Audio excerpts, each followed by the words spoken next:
All right, hello, welcome to this video. This is video 33, and it's all about mining today. And so I'm just going to jump right into it. There's a couple different types of mining to be aware of for the AP exam.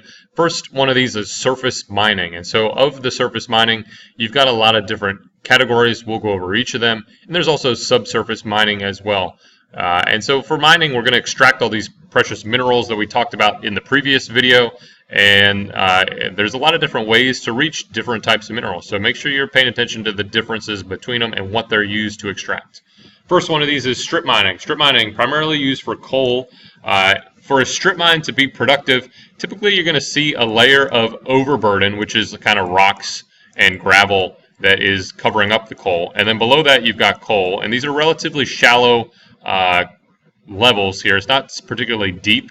And then below that coal, you'd have other stuff, more rocks and stuff, things that we don't really want. And so essentially with strip mining, you remove out this upper section and get rid of it. That's what this enormous machine is for, removing that upper section. It just moves a ton of rocks. And then you can extract the coal. And so it's got to be close to the surface.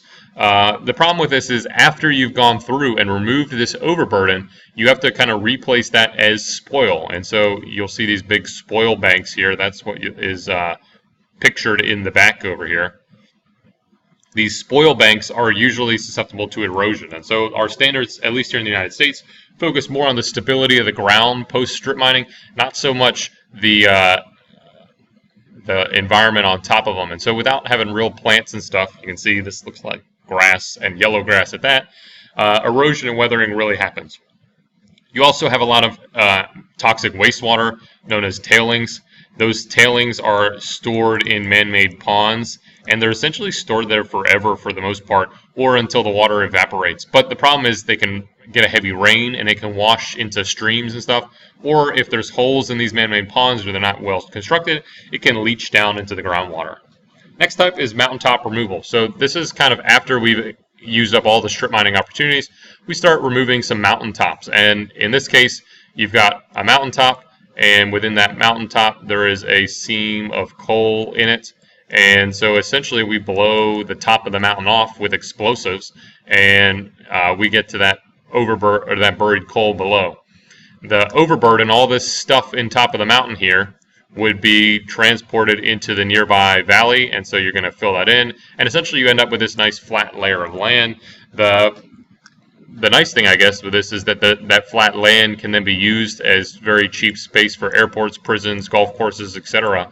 Not a lot of people want to live there, but these companies don't mind, and they get the land fairly cheap. The downside to it is when you explode it, you're creating a lot of dust, and that dust can move to streams, it can move to cities, to people's houses, and a lot of it's toxic, especially with the sulfur compounds found around coal. And then, like I said earlier, the reclamation focuses on the structural stability of the rocks, not so much plant growth, and so you get a lot of erosion as a result here. Very similar to strip mining, except now we're moving the mountains. Outside the United States, this is hydraulic mining, and hydraulic mining is going to use these high-powered water jets to essentially erode away a mountainside or a hillside. Typically used for gold and tin, gold being the big one in the gold rush in the United States. This is very popular, very common. The slurry that's made of the liquid after this is captured and then run through a machine to kind of collect out these heavier atoms that you want to collect here, the valuable ones. We have a Surface Mining Control Act, and that was passed in 1977. And so what it does is these four things. It creates a fund from the taxes on the coal, so the coal companies are paying for this fund, and it finances reclamation products. This is in case somebody goes bankrupt and there are no more funds left to clean something up. That money can be used to clean up that bankrupt part. Some of the other parts to this is the company that is opening a mine has to get a permit for doing so, a strip mine, and they have to also create a reclamation plan. So what are they going to use the land for afterwards? How's it going to be restored to normal? And then the very final part is they kind of have to oversee that it's enacted. And so this fund can go to the states that follow the guidelines with it, and then they also save some of this for emergencies. So if there is kind of this big catastrophe at a mine site, it can be used to help offset those costs. Subsurface mining, this is your typical Snow White and the Seven Dwarfs. You go down the deep tunnel shafts and you access these deposits. These are for really, really deep deposits, ones we wouldn't be able to get to strip mine because they're too far below.